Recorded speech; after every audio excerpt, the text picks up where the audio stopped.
दोस्तों, आज की कहानी उत्तर प्रदेश से है। एक बहू ने अपने ससुर के बारे में यह कहानी भेजी जो अंधविश्वास के कारण अपनी बहू की बलि देने जा रहा था, लेकिन ऐन वक्त पर ऐसा हुआ कि ससुर ने ही उसकी हत्या कर दी। मेरी बहू के चरणों में माफी मांगो। यह दिलचस्प और प्रेरणादायक कहानी आखिरकार मिल ही गई। मेरा नाम नंदिनी है। मुझे तब तक सुनना है जब तक मैं बहुत चिंतित नहीं हो जाती। मैं खड़ी थी और मेरी नज़र अलमारी पर थी। आज मैंने अपनी आंखों के सामने जो देखा वह बहुत अजीब था। मेरा शरीर बुरी तरह कांप रहा था। मुझे पूरे कमरे में एक जानवर जैसा महसूस हो रहा था। भावनाएं, मुझे नहीं पता था कि मेरे पास कोई घर नहीं था। महान नरक में मैं आज अपनी किस्मत नहीं जानता। अब तुम मेरे साथ कौन सा खेल खेलने जा रहे हो? जब मैं खड़ा होकर यही सोच रहा था तो उसने अचानक पीछे से आकर मुझे आवाज दी। मेरे होश उड़ गए कि तुम यहाँ क्या कर रहे हो। मेरे मुंह से कोई शब्द नहीं निकल रहे थे और मेरे हाथ अब कांप रहे थे। मैंने उससे कुछ कहा और उसने झट से मेरा हाथ पकड़ लिया। फिर वह जोर जोर से हंसने लगा। उसके बाद उसने मुझे कई दिनों तक परेशान किया। यह घटना 2 साल पुरानी है, जब मैं कॉलेज में थी। मैं अपनी पढ़ाई पूरी कर रहा था। मेरे माता पिता की शादी होने वाली थी, करना चाहती थी, लेकिन मैंने उसकी इच्छा का पालन किया। मैं उसके खिलाफ शादी नहीं कर रही थी क्योंकि मैं उस लड़के से मिली थी। मैं किसी और से प्यार करती थी जिसका नाम अमित है। 1 साल पहले यह हमारे शहर में हुआ था। ऐसा हुआ इसलिए वह नहीं रहता था। उसका घर कुछ में था, गांव।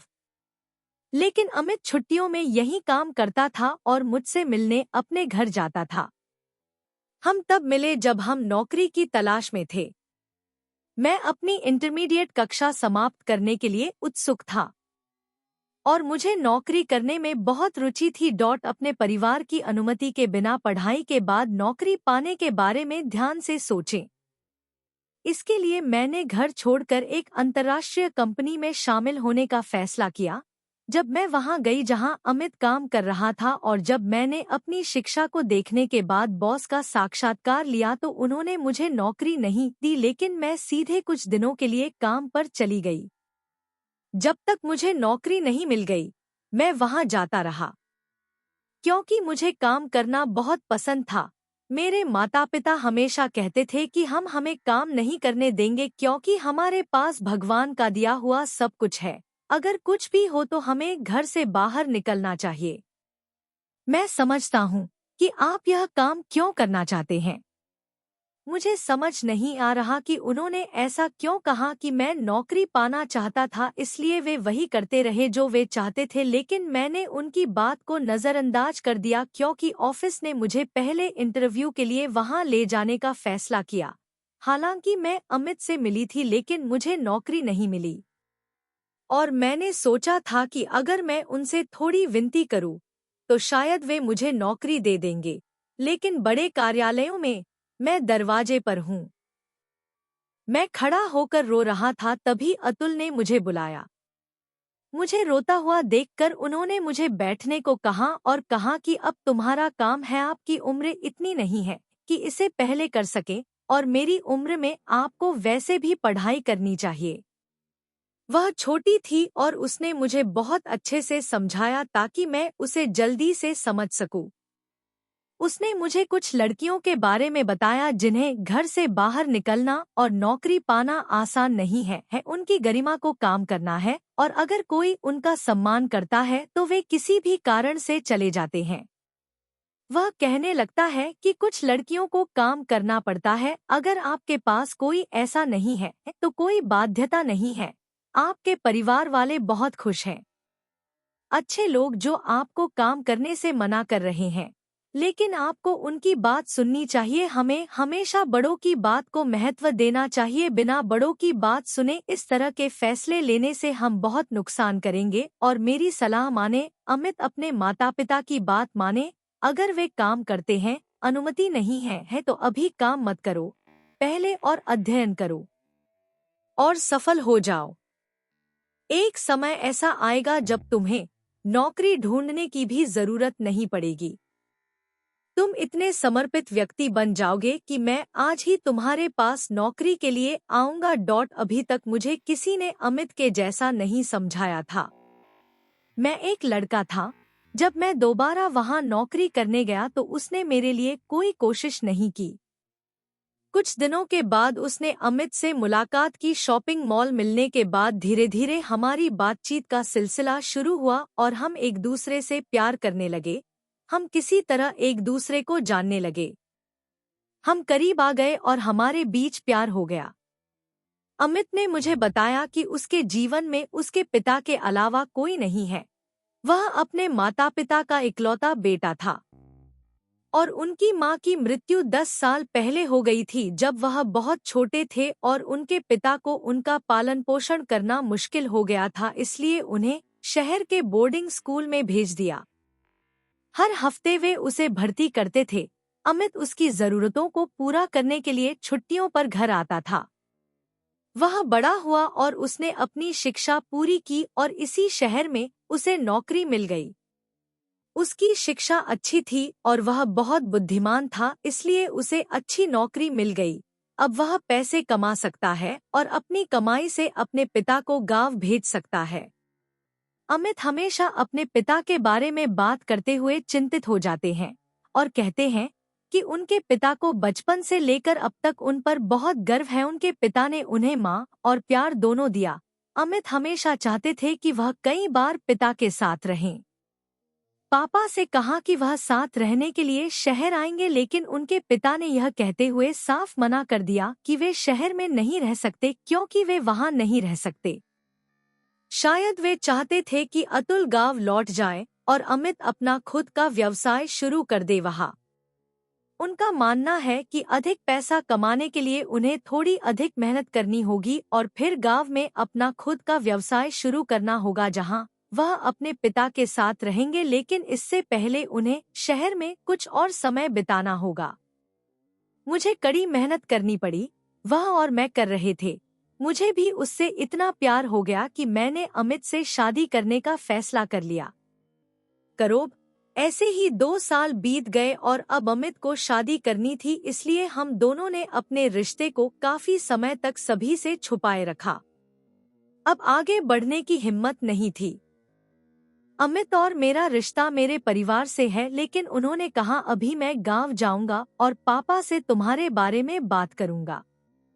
मैं अपनी शादी के बारे में बात करूंगी क्योंकि मेरे पिता कहा करते थे कि हम दोनों का सम्मान करते हुए तुम्हें अपने परिवार को मनाना होगा। वह सही था क्योंकि उसके पिता उन्होंने उसी हिसाब से सराहना की। मैंने भी सोचा कि एक बार हम दोनों सहमत हो जाएंगे, लेकिन समस्या यह है कि मैं अपने परिवार को मना नहीं पा रहा हूँ। पहले मुझ में हिम्मत नहीं थी। अतुल और मैं अपने परिवार को कैसे बताऊं, लेकिन अगर मैं हिम्मत जुटाऊं तो तुम्हारे माता पिता और सभी को बताऊंगी। जब मैंने यह बात अपने भाई बहनों के सामने रखी तो मुझे आश्चर्य हुआ। हालांकि मुझे बहुत डांट पड़ी। मुझे लगा कि आप इस तरह हम पर भरोसा करके फायदा उठा रहे हैं, लेकिन मैंने उन पर विश्वास किया और बताया कि न केवल मैं बल्कि अमित भी, मेरा परिवार भी मुझसे बहुत प्यार करता है, इसलिए उन्होंने अमित से मिलने का फैसला किया। अगर वह अमित से मिली होती तो उसे अमित पसंद आ जाता क्योंकि वह दिखने में अच्छा था और अच्छा कमाता भी था। मेरे परिवार वालों ने अमित से कहा कि हम तुम्हारे पापा से बात करना चाहते हैं और शादी की तारीख तय करना चाहते हैं। जब अमित ने पापा को फोन किया और पापा से कहा कि क्या उसे यहाँ आना है, तो उसके पापा ने उसके साथ आने से मना कर दिया।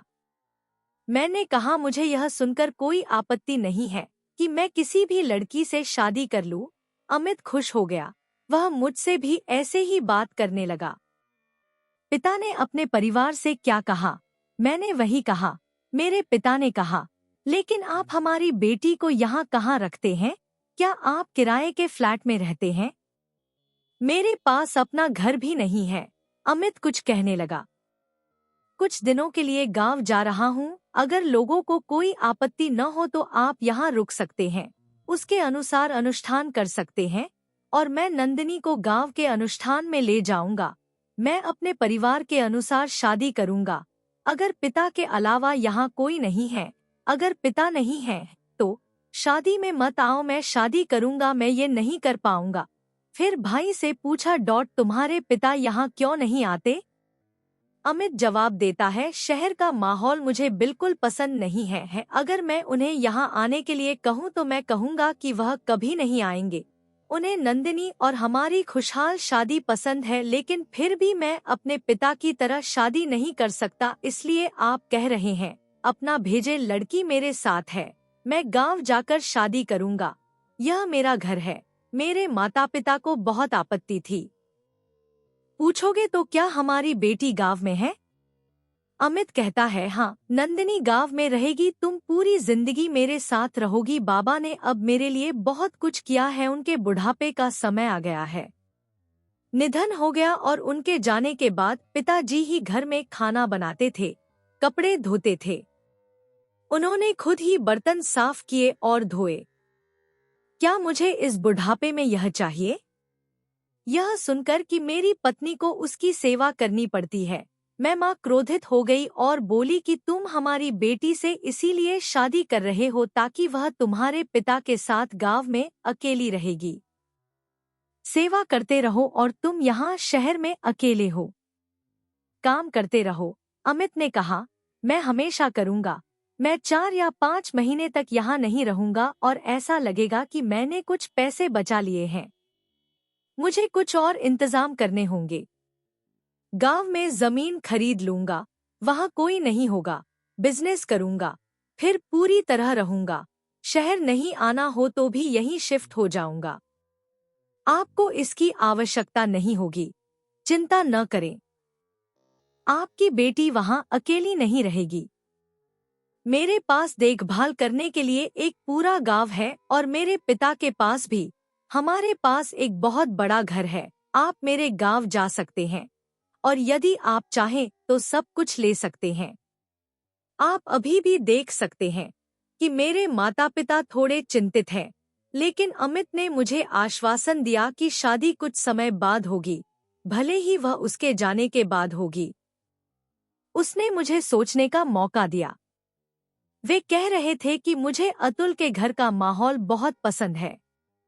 यह ठीक नहीं लगता कि तुम बचपन से यहीं हो, तुम यहाँ की पढ़ी लिखी लड़की हो, मैं वहाँ गांव में कैसे रहूंगी? बस अमित अपनी जिद पर अड़ा हुआ था।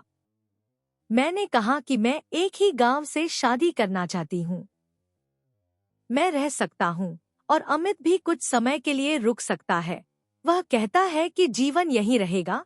वह कह रहा है कि 4 या 5 महीने बाद वह नौकरी छोड़ देगा और गांव में व्यवसाय करेगा।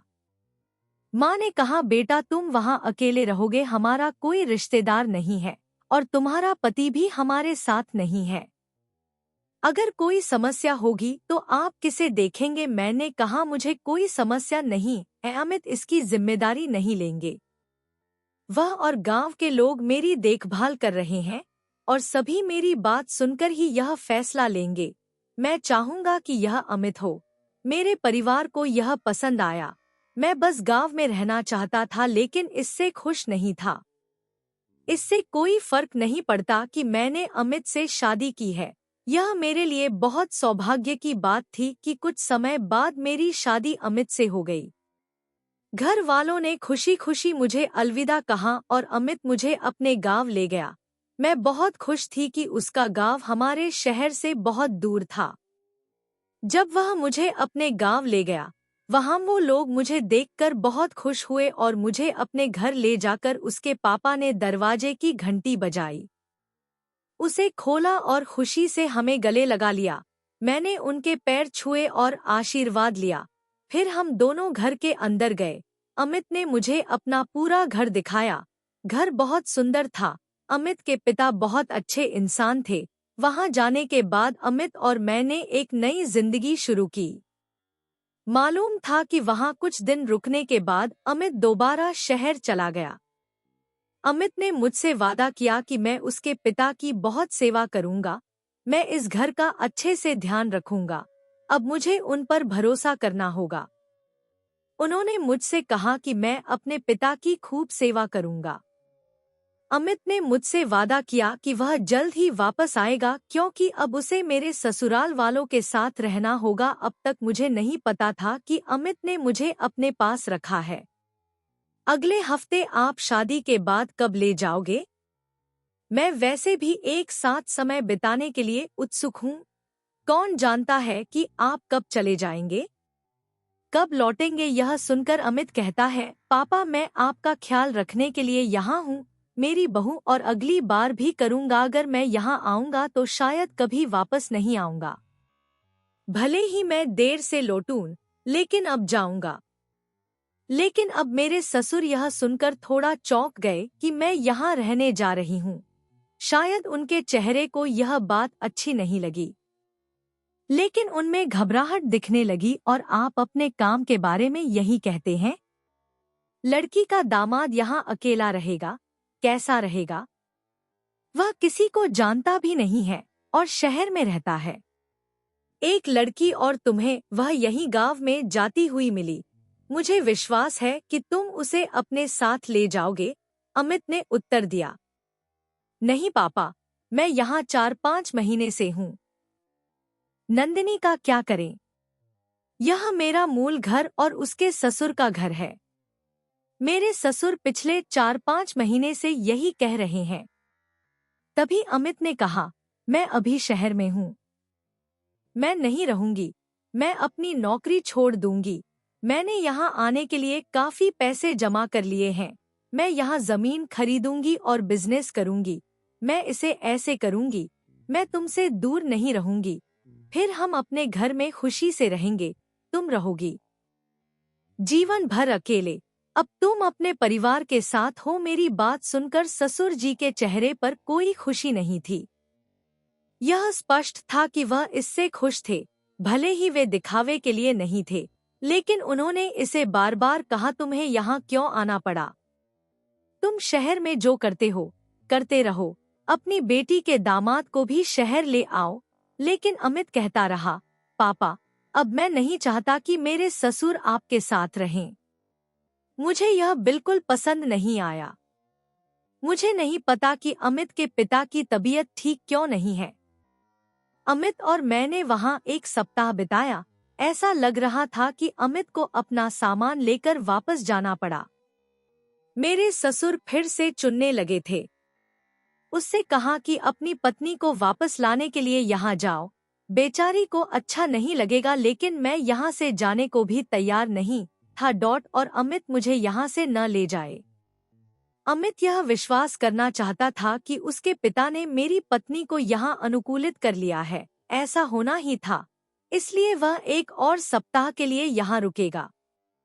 गांव में समय बिताने के बाद अमित ने अपना काम शुरू किया। उनके जाने के बाद वे वापस शहर चले गए। जिस दिन से वे मिले, उस दिन से मुझे उनकी गांव में बहुत याद आने लगी। लोग बहुत अच्छे थे। जब मैं गांव आया तो कुछ महिलाएं मुझसे मिलने आईं। मेरे ससुर एक आम आदमी के साथ आते थे। ऐसे लोग थे जिनके बिना मेरे पति, मैं अकेली थी। हाँ, लेकिन मुझे पूरा दिन अकेलापन महसूस हुआ। मेरे ससुर अधिकांश समय वहां नहीं रहते थे, बाहर रहती थी, लेकिन गांव की महिलाएं मुझसे कभी नहीं मिलती थी। अमित मुझसे मिलने, बात करने आता था। वह दिन में कई बार मुझे फोन करके मेरा हालचाल पूछता था और मैं उसे बता देती थी। मैं यहाँ बहुत खुश था। यहाँ के लोग बहुत अच्छे हैं और मेरा ख्याल रखते हैं। एक दिन उसने पापा के बारे में बात की और पूछा कि पापा कहाँ हैं? मैं आपका ख्याल रखता हूँ या नहीं? वे ज्यादातर घर से बाहर रहते हैं। हाँ, अमित ने कहा, लेकिन पापा, अधिकांश घरों में पूरा सप्ताह था, इसलिए मैं उनके सामने था। मैंने कहा कि घर से बाहर मत निकलो। मुझे नहीं पता कि आपका और उनका क्या मतलब है, क्योंकि अमित ने घर छोड़ दिया होगा क्योंकि वह लड़की के दामाद के साथ घर पर नहीं रह सकता था। वह कहने लगी, ठीक है, तुम अपना ख्याल रखना और मुझे भी अपने पापा का यहाँ रहना अच्छा लगता है। मुझे ऐसा लगा जैसे मैं भी अपने माता पिता से बात कर रहा हूँ। और मैंने उनसे कहा कि मैं हर दिन इतनी सुबह अपने ससुराल से यहाँ निकलकर बहुत खुश हूँ। उनका कहना था कि वह सोने के बाद भी नहीं उठते और शाम को घर लौट आएंगे। काफी देर तक उसके हाथ में 2 बैग थे। मैं पूरे घर की सफाई कर रहा था, लेकिन अभी तक मैं अपने ससुराल में ही रह रही हूँ। मैंने सोचा, मैं साफ नहीं गया। पापा, आप मेरी शिकायत अमित या बहू से मत करना। वह मेरे कमरे की सफाई नहीं करती, इसलिए जब मैंने उनके कमरे की सफाई करने का निर्णय लिया तो मैं जब उनके कमरे में गया तो कमरे में कदम रखते ही वहां का माहौल अजीब सा लगा। घबराहट महसूस हो रही थी, जैसे कि कुछ गड़बड़ हो गई हो। पूरे कमरे में एक अजीब सी गंध फैल गई, जैसे कि कोई दीपक जलाया गया हो। माहौल बहुत सादा था। कमरे के चारों ओर एक पुरानी अलमारी के साथ अलमारी थी और वहां एक बिस्तर था जिस पर एक पुरानी सी चादर बिछी हुई लग रही थी, मानो बहुत दिनों से चादरें न बदली गई हों। शायद ये भी ड्रेसिंग टेबल पर रखी हुई थी। सामान अमित की मां के दहेज का था। वहां बहुत धूल थी। एक अजीब चीज जमीन पर पड़ी बुझी हुई माचिस की तीली थी, जिससे पता चल रहा था कि माचिस का डिब्बा इस्तेमाल के बाद यहाँ फेंक दिया गया था। कमरा बहुत गंदा हो रहा था, इसलिए मैंने पहले चारों तरफ से धूल साफ करना शुरू किया और फिर हटाने की कोशिश की चादर। जैसे ही मैंने अपने ससुर के साथ कोशिश की, मैंने अलमारी खोली और कुछ कपड़े देखे। मैंने उस चादर की तलाश की जो मेरे ससुर की थी। मुझे यह देखकर आश्चर्य हुआ कि इसने विशेष कपड़े पहने हुए थे। वह नारंगी रंग का था और धोती कुर्ता पहने बाबा के आदमी जैसा लग रहा था। मैंने इसमें थोड़ी सी क्रीम भी डाल दी। कपड़े वहीं छोड़कर वह कमरे में गया और दूसरी अलमारी खोली जिसमें चादरें थी।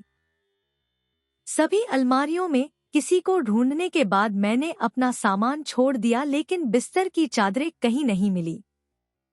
एक अलमारी बंद मिली और उसे खोलने का कोई प्रयास नहीं किया गया। कोशिश की लेकिन चाबी नहीं खुली। मुझे कहीं दिखाई नहीं दे रहा था। फिर मैं कमरे में गया और चादर निकाली, उसे बिस्तर पर बिछाया और फिर झाड़ा। मैंने बिस्तर से उठने के साथ ही आवेदन करना शुरू कर दिया। झाड़ू के नीचे बहुत सारे बाल और कूड़ाकचरा जमा हुआ था। मुझे लगा कि यह मेरे ससुर हो सकते हैं। पापा के बालों के बारे में याद आया। वे कम हैं, पहले से ही गंजे हैं। बालों को देखकर मुझे साफ अंदाजा हो गया कि ये किसी महिला के बाल हैं, क्योंकि जो बाल लंबे और घने थे मैंने उन्हें फेंक दिया था। और सास के कमरे को अच्छे से साफ करें। फिर रात को मैं अपने कमरे में आ गया। मेरे ससुर घर वापस आए और अपने कमरे में चले गए तो कुछ देर बाद वे चिल्लाते हुए बाहर आए। उन्होंने बाहर आकर मुझे बुलाया और मैंने उन्हें बुलाया। उसने पास आकर पूछा, दामाद जी, यह क्या है? मैंने अनजान बनने का नाटक किया और पूछा, कौन पापा? उसने कहा कि तुम मेरे कमरे में क्यों गए थे और तुमने मेरे सामान के साथ खिलवाड़ किया, क्योंकि मैंने कहा, पिताजी, मैंने आपका सामान खरीदा है। मैंने इससे निराश नहीं किया। उन्होंने सिर्फ इतना कहा कि अपना कमरा साफ कर लो। मैंने आपको अपने कमरे के बारे में नहीं बताया। मेरी अनुमति के बिना इसे साफ करो। मैंने कहा, पिताजी, आपका कमरा क्यों? उसने गुस्से में कहा, यह तो बहुत गंदा हो रहा है। अब से मेरी इजाजत के बिना कमरे में अपने ससुर का वो अंदाज मुझे मत बताना। मुझे बिल्कुल पसंद नहीं है। तुम गुस्से में लग रहे थे, वैसे ही मैं भी। वह आकर अपने कमरे में बैठ गया और उसी समय अमित को फोन किया और पापा के बारे में पूछा। मैंने अतुल को उसके व्यवहार के बारे में बताया। उन्होंने कहा कि अगर मैं उनका कमरा साफ करता हूं तो उन्होंने मुझे क्या दोष दिया। मैं गुस्से में था, जैसे कि मैंने कुछ गलत किया हो। अमित, तुमने मेरी बात में बहुत बड़ी गलती कर दी। वे जोर जोर से हंस रहे थे और मैं भी उनके साथ हंस रहा था। हंसी देखकर मैं बीच में ही हंस पड़ा। मैंने कहा, तो फिर हंसने की क्या बात है? असल में कहाँ इतने सालों से पापा अकेले हैं। अब तुम उनके घर की सफाई करना शुरू कर दो क्योंकि उन्हें यह पसंद नहीं था। तुम्हें धीरे धीरे उनकी आदत हो जाएगी। अगले दिन पापा की बात बुरी नहीं लगेगी। जब मैं रसोई में खाना बना रही थी, तभी अचानक मेरे ससुर अपने 2 बैग लेकर घर आए। मैं अंदर आया। मैंने बार बार सोचा कि इसके दोनों हाथों में यह बैग क्यों। जिस दिन मैंने ठान लिया कि देखूंगा कि उस दिन इस बैग में क्या होगा, मैंने चुपके से उनका पीछा किया और देखा कि वे चुपचाप अपने कमरे में चले गए। उन्होंने कमरे के बाहर बैग छोड़ दिया। मुझे नहीं पता था कि वे मुझे वहां नहीं देख सकते क्योंकि मैं रसोई में खड़ी थी। मैं जल्दी से कमरे की ओर मुड़ा और बैग खोला और एक अजीब चीज देखी। वह अपने पास बहुत सी गुड़िया रखता था। मैं सुइयां, नींबू, हरी मिर्च, काला कोयला और राख रखी हुई देखकर आश्चर्यचकित रह गया। मुझे आश्चर्य हुआ कि क्या यह गुप्त रूप से किया गया था। जब मैं यह सब देख रहा था तो मुझे घर से बाहर निकाल दिया गया था। मुझे जाने की आवाज सुनाई दी। मैं वहां से चला गया। वह एक तरफ खड़ा हो गया और बैग वैसे ही रख दिए। जैसे ही मैंने उसे नीचे रखा, मेरे ससुर घर से बाहर आए। उसने मुझे ध्यान से देखा और कहा।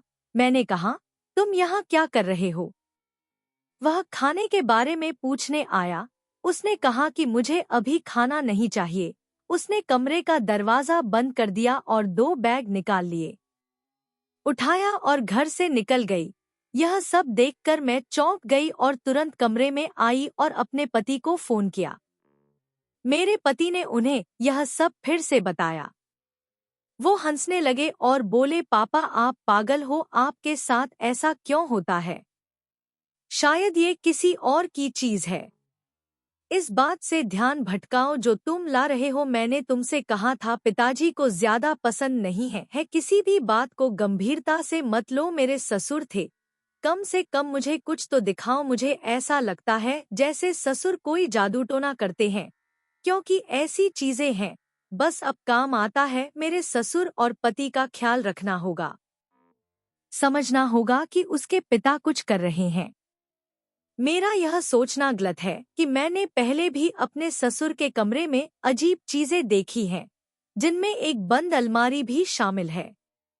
मुझे यकीन था कि इसमें कुछ तो होगा। जब मेरे ससुर घर में आते जाते थे, मैं रात को भी उन पर नजर रखने जाता हूँ। खाने के तुरंत बाद उन्हें ऐसा महसूस होता था। वह कमरे में जाते थे और अंदर से दरवाजा खोल देते थे। एक रात जब मैं बिस्तर पर लेटा था तो दरवाजा बंद हो जाता था। घर में कुछ अजीब हो रहा था, जबकि दूर से कुछ अजीब आवाजें आ रही थी। हमें घर में शांति महसूस हो रही थी। बहुत गर्मी थी और कमरे में एसी भी था। मैंने नहीं सोचा था कि यह गर्मी थी। क्यों न मैं थोड़ी देर के लिए बालकनी में चली जाऊं। मुझे जाना चाहिए क्योंकि मुझे कमरे में बहुत घुटन महसूस होती है। मैं अपने ससुर के घर के दरवाजे की तरफ नजर करके कमरे से बाहर आ गई। रोशनदान कमरे के दरवाजे पर लेटे हुए थे, जहां से पीली रोशनी आ रही थी। रोशनी कभी तेज तो कभी धीमी थी। मुझे अच्छा नहीं लग रहा था। मुझे थोड़ा असहज महसूस हुआ और मैं धीरे धीरे चलने लगा। कमरे के दरवाजे तक पहुंचने के लिए मैंने दरवाजे की दरार से अंदर घुसने की कोशिश की। मैंने झांकने की कोशिश की लेकिन कुछ भी स्पष्ट नहीं देख सका। लेकिन इतना देखा कि मेरे ससुर ने अपने कमरे में बहुत सारी मोमबत्तियां जलाई हुई थी, और जब वह अकेले में कुछ कह रहा था या पढ़ रहा था तो मैंने लगातार उनकी आवाजें सुनी। यह सब बताना बहुत अजीब और खतरनाक है, मुझे ऐसा लगा। इसलिए मैंने वापस सोचा। मुझे लगा कि ससुर अच्छे इंसान नहीं रहे होंगे। और अगली सुबह जब मेरे ससुर कुछ गलत काम करते हुए घर से बाहर आए तो मैं उनके साथ उनके कमरे में गई और कमरे के अंदर देखा। वहीं वो गुड़िया पड़ी थी जो मैंने पहले देखी थी। मैंने अपने पिता के बैग में गुड़ियों का ढेर देखा। उसके सारे बाल कोयले से फट गए हैं। बीच में नारियल और किनारों पर नींबू और मिर्च के साथ एक गोल घेरा। मैं यह देखकर हैरान रह गई कि वह रखा हुआ था। इससे यह स्पष्ट हो गया कि मेरा ससुर डायन है और मैंने मोबाइल निकाल लिया और पूरे घर की तस्वीर अपने पति को भेज दी। उसके बाद मैं पिता का घर ढूंढने निकल पड़ी। मैंने अलमारी खोली और उसके सारे कपड़े पाए। जैसे ही मैं उसे बाहर निकालने लगा, मुझे अलमारी में एक दाढ़ी दिखाई दी, मूंछें और काली धोती कुर्ता मिला, जबकि उस दिन मैंने जो नारंगी कपड़ा पहना था वह रूमाल में लपेटा हुआ एक छोटा चाकू था। मैंने इसे वैसे ही लपेट कर रखा, लेकिन मैंने अपने मोबाइल से इसकी तस्वीर भी ली और फिर ड्रेसिंग रूम में जाकर इसे खोला। खोलो और देखो, बहुत सारे ताबीज हैं। सिंदूर भी था। मुझे समझ नहीं आया। मैंने सोचा कि मेरे ससुर सिंदूर लेकर क्या करेंगे। मैंने पिछला गद्दा हटाया और उस पर नजर डाली। वहां कई ताबीज भी रखे हुए थे। मैंने सब कुछ देखा और अपना सिर पकड़ लिया, क्योंकि मुझे लगा कि मुझे इस कमरे में और भी कुछ खोजना है। मैंने कमरे को अच्छी तरह से खोजा, लेकिन मुझे कोठरी की चाबी नहीं मिली। फिर मैंने उसके पति को फोन किया और तस्वीरें ली। पहले ही भेजे जा चुके हैं, लेकिन उनके नंबर बंद हो रहा था। और फिर मैंने अपने पति को फोन किया। मुझे अपने दोस्त का नंबर याद आया और मैंने उसे कॉल किया और उनकी मदद से मैंने अतुल से बात की। मैंने अमित को सब कुछ बताया। मैंने कहा कि कई बार आपके नंबर पर तस्वीरें भेजी गईं, आप देख सकते हैं। अमित ने जवाब दिया, लेकिन मेरा फोन खराब हो गया है। जैसे ही मैं सर्विस करूंगा, फोन ठीक हो जाएगा। मैं देखूंगा तस्वीरें। और देखो, मैंने तुमसे कितनी बार कहा कि तुम मेरी ओर देखना बंद करो पापा। मैं नहीं चाहता कि तुम भी मुझे परेशान करो।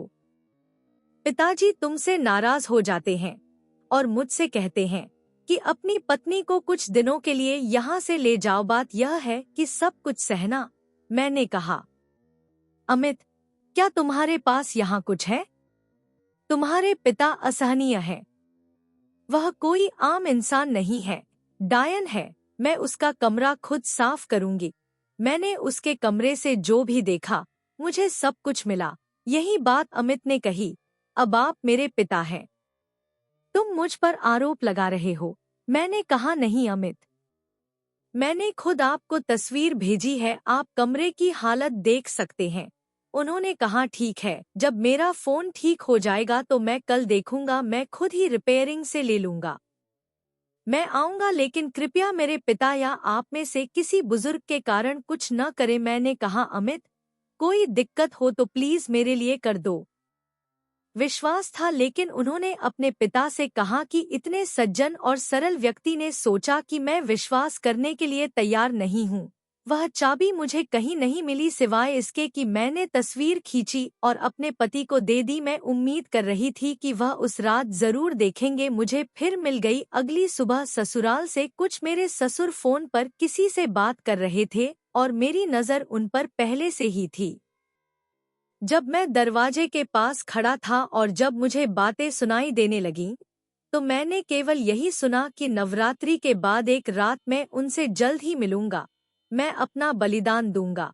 इस प्रकार बहुत मजबूत बन जाऊंगा। अपने ससुर से सुनकर मैं भी ऐसी ही बन जाऊंगी। मैंने उड़ा दिया। वह किसके आत्मबलिदान की बात कर रहा था?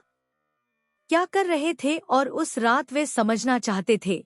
मैंने मोबाइल पर खोजा कि नवरात्रि जागरण की रात का क्या मतलब है। बाद में मुझे पता चला कि जागरण की रात को जादू किया जाता है, लेकिन मेरे ससुर बलिदान और मजबूत कह रहे थे। क्या हम इस बारे में बात कर रहे थे? मैं भी अमित को दोबारा फोन करना चाहती थी। मैंने किया, लेकिन अमित का नंबर अभी भी बंद है। मुझे समझ नहीं आ रहा था कि मैं क्या करूं। मैं अमित से बात नहीं कर रही थी और दूसरी तरफ मेरे ससुराल वालों की नई नई हरकतें सामने आ रही थी। अब मुझे उनसे डर लगने लगा है। मैंने सोचा कि एक सुबह मुझे कपड़े धोने हैं। जैसे ही पापा कमरे से बाहर निकले, मैं उनके पास गई और बोली, पापा, मैं चाहती हूँ कि आप मेरे सारे गंदे कपड़े धो दें। मुझे सारे कपड़े दे दो। उसने कहा, नहीं, मैं अपना काम खुद कर लूंगी। मैं तुम्हें बता दूंगी, मैं उसे परेशान नहीं करना चाहती। जिद करते हुए बोली, प्लीज मुझे अपने कपड़े दे दो। अब मैं तुम्हारे सारे काम करने आई हूँ, यह मेरा कर्तव्य है। उन्होंने कहा। मैं कपड़े देख रही थी जो काफी गंदे थे। फिर उसने कहा, ठीक है, मैं तुम्हें अपना कुर्ता दे दूंगी, लेकिन इसे छत पर मत सुखाना, मेरे पास कपड़े हैं। मैंने कहा कि इसे उस तरह मत रखो जैसे तुम कहते हो। उन्होंने कमरे में कहा, मैं वैसा ही करूंगा। मैं उसी समय अंदर गया और अपने कपड़े बदले और अपना कुर्ता उतार दिया और उसे दे दिया। कोई लगातार बुला रहा था। वह जल्दी में था। उसने सफेद कपड़े पहने हुए थे और मुझे दे दिया कुर्ता और खुद दोनों। मैंने अपना बैग लिया और अपने कपड़े पहने और कमरे में चला गया। मेरे पास यहाँ धोने के लिए वॉशिंग मशीन नहीं थी, इसलिए मुझे हाथ से ही कपड़े धोने पड़े। मैं अकेला था और हमेशा अपने कपड़े पहनता था। मैं इसे जल्दी से धोता था और लंबे समय के बाद इसे हटा देता था। मैंने अपने ससुर के कपड़े धोने के बारे में सोचा। भले ही मैं शहर से हूँ, जब मैं अपने ससुराल में थी तो परिवार में हर कोई इस काम को अच्छी तरह से जानता था। जब मैं कुर्ता धो रहा था तो अचानक मुझे ध्यान आया कि कुर्ते की जेब में कुछ है। मैंने अपनी जेब में हाथ डाला। उंगली से यह चाबी दिखी। एक छोटी सी मेरे पास आई। मन में कहीं ख्याल आया कि यह चाबी उसी कूड़ेदान में गई और डिब्बे की कोशिश की। जैसे ही मैंने अंदर देखा, वह खुल गई। मैं चौंक गया। दृष्टि मेरे ससुर को समझ नहीं आया कि सारा पैसा और बहुत सारे गहने रखे हुए हैं। तुम्हारे पास इतने पैसे और गहने कहाँ से आए? वह इतना अमीर था तो उसने अपने बेटे को शहर भेज दिया। मुझे काम पर क्यों भेजा गया और यह सब होने के बाद भी वह किस तरह का काम करता था, क्योंकि उसके पास इतने पैसे और गहने थे? मैं सोचकर हैरान थी क्योंकि यह सब बहुत ज्यादा था। नाइन ने अपना मोबाइल निकाला और उसका इस्तेमाल किया। अब मैंने वो फोटो अपने पति के नंबर पर भेज दी। तब तक अतुल का मोबाइल ठीक नहीं हुआ है और पिछले 2 दिनों से मेरी उससे बात नहीं हुई है। मैं अभी तक कोठरी तक नहीं पहुंचा हूँ। पैसे और गहने खड़े होकर क्लिक करें। तस्वीर में बैठा ही था कि अचानक मुझे पीछे से किसी के आने की आवाज सुनाई दी। जैसे ही मैंने पीछे मुड़कर देखा तो मुझे आवाज सुनाई दी। मैं देखकर चौंक गया। मेरे ससुर जो उनके पीछे खड़े थे चिल्लाए कि तुम यहाँ क्या कर रहे हो? मैंने तुम्हें मना किया तो वह तुरंत मेरे पास आए और मेरा हाथ पकड़कर बोले कि तुम्हें कितनी बार मेरा घर छोड़ने का मन करता है। यह हराम है, लेकिन आप अपनी हरकतों से बाज आएं। जब उसकी नजर अलमारी पर पड़ी तो उसने आश्चर्य से मेरी तरफ देखा और पूछा कि चाबी कहाँ से मिली। जैसा कि मैंने समझाया कि आपने जो कुछ भी कहा वह सच है। आपने अवश्य ही कुछ गलत किया होगा। मुझे कमरे में कई चीजें मिली जिनसे यह स्पष्ट होता है कि आपने कुछ गलत किया। यदि आप जादू टोना करते हैं तो कौन? यह मुझे कोई सामान्य व्यक्ति नहीं लगता। यह सुनकर मेरे ससुर जोर जोर से हंसने लगे। तो जानिए पूरी सच्चाई। इसके बाद वह पीछे मुड़े और दरवाजे की ओर चल दिए। वह आगे बढ़ा और कमरे का दरवाजा बंद कर लिया। मैंने ऐसा किया। मैं डर गई और शोर मचाने लगी। ससुर ने दयनीय स्वर में कहा, इधर चिल्लाओ, कोई तुम्हारी आवाज नहीं सुनेगा। इधर सुनो, वही होगा जो मैं चाहता हूँ। मैं तुम्हारे लिए बलिदान देने जा रहा हूँ। मैं काले जादू की तपस्या करता हूँ। मैं अपने जादू में मजबूत पिता हूँ। मैं बनना चाहता हूँ। ऐसे लोगों की मदद करो। मैं वह हूँ जो दूसरों पर जादू टोना करता हूँ और गांव वाले मुझे बहुत पैसे देते हैं। मैं चित्रकूट बाबा के पास जाऊं और अपने जादू टोने से छुटकारा पाऊं। मैं लोगों की मदद करता हूँ ताकि लोग मुझे ढेर सारा पैसा कमा सके, जो मुझे पसंद नहीं है, लेकिन केवल मजबूत हूँ। मैं अपनी ताकत आजमाना चाहता हूँ। मैं अपनी ताकत में सब कुछ चाहता हूँ। मैं दुनिया पर कब्जा करना चाहता हूँ। मैं सबसे मजबूत इंसान बनना चाहता हूँ। और इसके लिए मुझे अपने किसी करीबी की कुर्बानी देनी होगी। अमित मेरा इकलौता बेटा है, इसलिए मैं उससे प्यार करती हूँ। मैं तुम्हारे बिना लाभ के लिए हत्या नहीं कर सकता। मुझे कोई विशेष लत नहीं है, बेटा। अगर मैंने तुमसे तुम्हारी मर्जी से शादी की है तो इस दुनिया से जाने के बाद दूसरी शादी होगी। तेरे मेरे घर आने के बाद पारो चित्रकोट पिता ने कहा तू मेरी अपनी हो गई। यदि आप उसकी शक्ति से अधिक अधिक शक्तिशाली होना चाहते हैं, यदि आप प्राप्त करना चाहते हैं, तो आपको रात को जागना होगा। तुम्हें अपनी बलि देनी होगी और फिर उसके शरीर के टुकड़े करके नदी में फेंक देना होगा। उसके बाद आप काफी मजबूत हो जाएंगे, क्योंकि हर त्योहार के बाद इन दिनों में जागरण की रात्रि को त्योहार चल रहा होता है। और त्योहार के दिन एक जागने की रात भी आती है, जिसे 4 दिन के बाद जागने की रात के रूप में बहुत शुभ माना जाता है। और उस रात मैं तुम्हें बताऊंगा कि जैसे लोगों के साथ काम करने से ज्यादा फायदा होता है। मैं यहाँ से अपना रूप बदल लूंगा और मूंछों वाले चित्रकोट बाबा के दर्शन करूंगा। मेरे गुरु, मैं उनके पास जाता हूँ और उनकी सेवा करता हूँ, और मैं आने वाले भक्तों की मदद भी करता हूँ। उनसे मुझे पैसे मिलते हैं और मजबूत बनने के लिए मुझे खुद का बलिदान देना पड़ता है। जब मैंने आपकी कुंडली बनाई तो मुझे कोई नहीं मिला। अपनी कुंडली गुरु के पास ले जाएं। जब उन्होंने मुझे दिखाया तो उन्होंने कहा, यह लड़की मुझे बहुत मारेगी और तुम मजबूत हो जाओगे। मैंने चिल्लाकर अपने ससुर से कहा कि आप मेरे काम को बिल्कुल भी ठीक नहीं कर रहे हैं। मेरे ससुर कुछ ही देर में जा रहे हैं। मेरे ऊपर राख जैसी कोई चीज फेंकी और फिर जब राख मेरे ऊपर गिरी तो वह सो गया। लेकिन जब मैं गिरी तो मुझे जोर जोर से खांसी आने लगी और फिर मुझे चक्कर आने लगे और मैं बेहोश हो गई। जब मैं आया तो देखा कि मेरे चेहरे पर पट्टी बंधी हुई थी ताकि मैं कुछ न कर सकूं। मैं बोल नहीं पा रही थी। मेरे पैर बंधे हुए थे और मेरे हाथ भी बंधे हुए थे। सामने मेरे ससुर खड़े थे और मैं चीखने की कोशिश कर रही थी। मैं हिलने की कोशिश कर रही थी, लेकिन मेरे ससुर की वास्तविकता के कारण मैं असफल रही। मेरी आंखों के सामने घूम गया कि वह एक पिता था और अपने जादू से लोगों की इच्छाएं पूरी करता था। उसने बहुत शक्तिशाली बनने के लिए ऐसा किया। वे अपनी शक्तियों का प्रयोग भी कर रहे थे और जीवनयापन भी कर रहे थे तथा उन्हें धन भी मिल रहा था। अब वह और अधिक शक्तिशाली बनना चाहते थे, इसलिए मेरी बलि चढ़ाने के लिए तैयार हो जाओ। लेकिन जागने की रात अभी 3 दिन दूर है। मेरे पास काम करने के लिए दिन और 2 रातें थी। मुझे खुद को बचाना था, लेकिन मैं कुछ नहीं कर सका। मैं लगातार 2 दिनों से भूखा प्यासा था। मैं एक तरफ बंधी रह गई और अपने ससुर को रोती रही। मैं विनती करने की कोशिश कर रहा था कि वह मुझे छोड़ दे, लेकिन जैसे ही मैं घर आया तो उन्होंने मुझे अपने कमरे में बंद कर दिया और जब मैं अंदर आया तो मुझे नहीं पता कि मेरे साथ क्या हुआ। रात को मैंने देखा कि मेरे ससुर काले कपड़े पहने एक काले घेरे के सामने बैठे हैं। उनके माथे पर लाल तिलक था। सामने ढेर सारा सिंदूर रखा हुआ था। उसने उसे उठाया और मेरे माथे पर रख दिया। कमरे में एक अजीब सी घबराहट का माहौल था। चारों ओर से धूप की खुशबू आ रही थी और मोमबत्ती की रोशनी पूरे कमरे में फैल गई। उसने कहा कि कल मैं तुम्हारी हो जाऊंगी।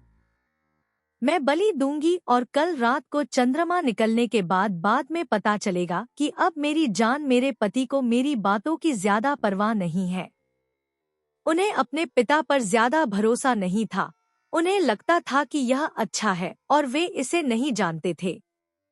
मुझे आश्चर्य है कि यहाँ मेरे साथ क्या हो रहा था।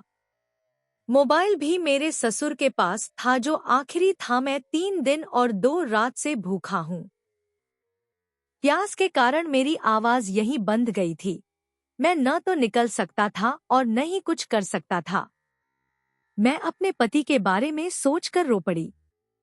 मैं यह कर रहा था और बहुत असहाय महसूस कर रहा था। अब मुझे समझ आ रहा था कि मेरे माता पिता मुझे यहाँ अकेले भेजने से क्यों चिंतित थे, लेकिन मैं नहीं मानी।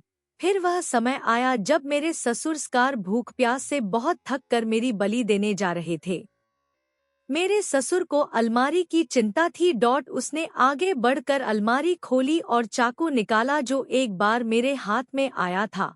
उसने चाकू निकाला और उसकी धार तेज कर दी। मैंने उन्हें देखा और तेज करने लगा। उन्हें घर के सामने खड़ा देखा गया। उन्होंने माहौल को फिर से डरावना बना दिया। उन्होंने कहा कि आज मैं बहुत ताकतवर होने जा रहा हूँ। अपनी पहचान छुपाकर एक पिता की तरह व्यवहार करते थे, क्योंकि वे नहीं चाहते थे कि उनके बेटे को यह सब पता चले, क्योंकि वह एक आदमी था और इस झूठे कृत्य का दोषी था। विश्वास नहीं हुआ तो उन्होंने मुझसे कहा और अतुल को अब यहाँ नहीं रखना चाहते थे। मुझे यहाँ अपनी गलती का एहसास हुआ। मुझे यहाँ पहले ही नहीं रुकना चाहिए था। उसे लड़के के कमरे से बाहर निकलने से पहले ही भाग जाना चाहिए था, ताकि उसे संदेह न हो कि उनके पास जादू है। एक बैग में जादू टोने का सामान था, दूसरे बैग में पैसे थे, जिसका इस्तेमाल वह अपने शिक्षक और मुझसे पैसे कमाने के लिए करता था। मैं बस डर से कांप रही थी और भगवान से प्रार्थना कर रही थी। मैं बार बार प्रार्थना कर रही थी कि मेरा प्यार। मेरे ससुर ने सोचा था कि वह मुझे बचा लेगा। मेरे पति को बता दो कि मैं घर से दूर हूँ। मैं भाग गया या कहीं खो गया, लेकिन वास्तव में मुझे रास्ते से हटाना चाहते थे। उन्होंने मेरे बाल पकड़कर खींचे, उन्हें एक घेरे में खड़ा किया। उन्होंने मेरे हाथ पर एक लाल धागा बांध दिया और फिर मुझे नहीं लगता कि मैं उनके लिए कट्टर हूँ। वह चुपचाप देख रहा था और अचानक उसकी आंखें लाल हो गईं। हो गया। उसने चाकू उठाया और मैंने घबराहट भरी आंखों से उन्हें देखा। मेरी आंखों में आंसू थे और मैं बार बार अपनी गर्दन रगड़ रही थी। वह चाकू लहराते हुए उसे मना कर रही थी। जल्दी से उठ गई और मैं डर के मारे जमीन पर लेट गया। वह लेटी हुई उसे देख रही थी। उस चाकू को उठाने जा रही थी कि अचानक कमरे का दरवाजा खुल गया। वह जल्दी से खुला और मेरे पति कमरे में दाखिल हुए। अमित की जान में जान आई देख अतुल ने तुरंत अपने पिता का हाथ पकड़ लिया और इतनी जोर से चिल्लाया कि आसपास के लोग सुन सकें। अमित के आदमी भी मेरे घर में घुस आए। अपने हाथ खोले और चेहरे से पट्टी हटा दी और मैंने भी अपनी टांगे अतुल के लिए खोल दी।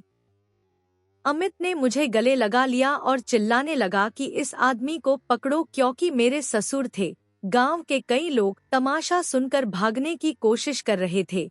सभी इकट्ठा हो गए। सभी ने मेरे ससुर को पकड़ लिया। उनके अजीब शब्द मेरे सामने प्रकट हुए, जिससे सभी आश्चर्यचकित रह गए। जब ससुर जी मेरे पति पिता के रूप में थे, तो दाढ़ी हटाते समय उन्हें अपने पिता दिखाई दिए। मुझे सभी को जानने में देर नहीं लगी। अपने पति से कहो कि वह ससुराल वालों का सच बता दे, लेकिन सबसे आश्चर्य की बात तो यह है कि इस समय मेरा पति यहाँ कैसे आ गया। उन्हें कैसे पता चला कि मैं इतनी बड़ी हूँ कि मुसीबत में हूँ। मेरे पति ने मुझे पहले कुछ दिनों तक बताया था। जब मेरा मोबाइल रिपेयरिंग के लिए आया तो मैंने आपके द्वारा भेजी गई सभी तस्वीरें देखीं। मैंने पहचान लिया कि यह मेरे पिताजी का घर है। और जो भी आप कहें पिताजी, जादू टोना। घर की तस्वीर देखकर पापा ने मुझे मना लिया। पैसे मिलते ही मैंने उसे केबिननामा में रख दिया और जब मैंने गहनों की फोटो भेजी तो मैंने उन्हें भी देखा। और फिर जब भी मैंने देखा कि मैं आपका नंबर ट्राई कर रहा था तो आपका फोन मेरी वजह से बंद और जा रहा था। हम रोज बात करते थे, लेकिन पिछले 2-3 दिन से मेरा फोन काम नहीं कर रहा था और आपका फोन बंद आ रहा था। मुझे चिंता होने लगी है कि कहीं आपके साथ कुछ गड़बड़ तो नहीं है। मैंने आपके फोन की लोकेशन ली और आपका फोन घर पर था। मुझे कुछ अजीब लगा, इसलिए मैं घर वापस जाने के लिए निकल पड़ा। घर पहुंचा तो देखा कि पापा के घर का दरवाजा बंद है। मैं पूरे घर में था। आप उसने तुरंत ढूंढकर कमरे का दरवाजा खोला। जो कुछ मेरी आंखों के सामने था उसे मैंने खोल दिया। आपने मुझे बाबा का पूरा सच बता दिया। उन्होंने मुझे सच बताया कि मेरे पिता कोई सामान्य इंसान नहीं है और उनकी सच्चाई आज मेरे सामने आ गई। मुझे पहली बार एहसास हुआ कि मैं तुम पर विश्वास करता हूँ। जब मोबाइल खराब हो गया तो ऐसा करना चाहिए था क्योंकि तुमने जो तस्वीर भेजी थी मैं उसे नहीं देख पा रहा हूँ। कर सकते थे, लेकिन जब आप पिता के घर गए तो उन्होंने जो चित्र भेजा उसमें जो शर्तें थी, तब मैं समझ गया कि आप पिता के पिता हैं। आप अपने कमरे में ही रहें। मैंने जाने नहीं दिया। इसका मतलब कुछ गड़बड़ था, लेकिन समय पर पहुंचना ही बेहतर है, नहीं तो पता नहीं क्या हो जाता मेरे ससुर जी। मैं शर्मिंदा थी। मैंने अपने पति को बताया और गांव के लोगों को बताया कि शक्तिशाली पिता के नाम पर मेरे ससुर पता था, लेकिन उन्होंने ऐसा नहीं किया क्योंकि वह खुद को एक शक्तिशाली पिता के रूप में पेश करते थे। मेरे ससुराल वाले सामान्य लोगों की तरह रहते थे। वैसे भी मेरे पति ने अपने पिता को गिरफ्तार कर लिया क्योंकि वह मुझे मारने की योजना बना रहे थे। मेरे पति को इसकी उम्मीद नहीं थी कि उनके पिता इतना बड़ा काम कर सकते हैं, लेकिन उन्होंने समय पर आकर मुझे बचा लिया। इस तरह हम बच गए। कभी कभी हमें पता ही नहीं कर सकते थे, लेकिन जब आप पिता के घर गए तो उन्होंने जो चित्र भेजा उसमें जो शर्तें थी, तब मैं समझ गया कि आप पिता के पिता हैं। आप अपने कमरे में ही रहें। मैंने जाने नहीं दिया। इसका मतलब कुछ गड़बड़ था, लेकिन समय पर पहुंचना ही बेहतर है, नहीं तो पता नहीं क्या हो जाता मेरे ससुर जी। मैं शर्मिंदा थी। मैंने अपने पति को बताया और गांव के लोगों को बताया कि शक्तिशाली पिता के नाम पर मेरे ससुर पता था, लेकिन उन्होंने ऐसा नहीं किया क्योंकि वह खुद को एक शक्तिशाली पिता के रूप में पेश करते थे। मेरे ससुराल वाले सामान्य लोगों की तरह रहते थे। वैसे भी मेरे पति ने अपने पिता को गिरफ्तार कर लिया क्योंकि वह मुझे मारने की योजना बना रहे थे। मेरे पति को इसकी उम्मीद नहीं थी कि उनके पिता इतना बड़ा काम कर सकते हैं, लेकिन उन्होंने समय पर आकर मुझे बचा लिया। इस तरह हम बच गए। कभी कभी हमें पता ही नहीं चलता था कि हमारा कोई खास रिश्ता है। हमें इस तरह नुकसान पहुंचाने की कोशिश करो। क्या मेरे ससुर अभी भी जेल में हैं?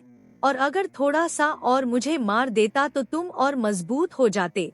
उनका मानना था कि जादू टोने के जरिए भले ही मैं अपने पति से ज्यादा मजबूत हो सकती हूँ। बहुत प्यार करती हूँ और उनका यही प्यार उन्हें इस बार मुझे बचाने के लिए खींच लाता है। वह मेरे पति द्वारा लाए गए थे, जो कि हैं अभी भी जेल में हैं। अपने पिता के साथ सभी संबंध तोड़ लें और अपने गुरु तथा अन्य सभी लोगों द्वारा दी गई जादूटोने की सभी वस्तुओं को घर से बाहर फेंक दें। लोगों को गिरफ्तार भी कर लिया गया है। मेरे पति का ब्रेन वॉश किया गया और मुझे वापस शहर ले आए और अब मैं वहीं रहती हूँ। दोस्तों, आखिरकार मैं बस इतना ही कहना चाहती हूँ। मैं कहना चाहता हूँ कि अंधविश्वास एक जहर है जो न केवल व्यक्ति के विचारों को विकृत करता है, बल्कि रिश्तों की पवित्रता को भी नष्ट कर देता है। यह हमें सिखाता है कि रिश्ते एक दूसरे के लिए विश्वास, प्यार और सुरक्षा हैं। लेकिन जब ये रिश्ते खतरे में आ जाएं, तो हमें पहचान लेना चाहिए सच्चाई, और इसकी कहानी हमें अपने परिवार के किसी भी सदस्य की स्थिति के खिलाफ खड़े होने का साहस सिखाती है। उनका समर्थन करना और उनकी रक्षा करना प्राथमिक जिम्मेदारी है, और यह भी याद रखें कि यह प्रियजनों की सुरक्षा सुनिश्चित करता है। हमें हर स्थिति में मजबूत और सतर्क रहना होगा। यह कहानी एक साथ होनी चाहिए, अंधविश्वास के खतरे को उजागर करती है और केवल जागरूकता फैलाने के लिए प्रेरित करती है। समाज बुराई को केवल सच्चे ज्ञान से दूर करता है और बुद्धि को दूर किया जा सकता है। दोस्तों, उम्मीद है हमें पसंद आएगी। अगर आपको यह कहानी पसंद आई तो यह आपके पास जरूर होगी। अगर आपको वीडियो पसंद आए तो चैनल को लाइक करें, लेकिन अगर आप नए हैं तो चैनल को सब्सक्राइब करें। और हाँ,